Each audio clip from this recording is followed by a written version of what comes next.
Here we have another beauty, Pietro Beretta. You can compare it with the Pizza Hawaii. You love it or you don't. It's a very nice gun. Empty. Oops. Sorry, won't do it again.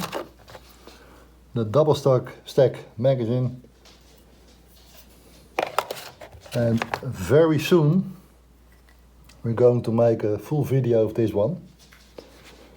It's the 92 FS, caliber 9mm parabellum. And don't forget to read the manual before use. I'm sure nobody would do it. But it's a nice one. And very soon we're going to do a full video of this one. It's just a masterpiece. Maybe it's the most sold pistol in the world, I think. Or could it be the 6-hour? I'm not sure. But it shoots brilliant, the ones I've shot before.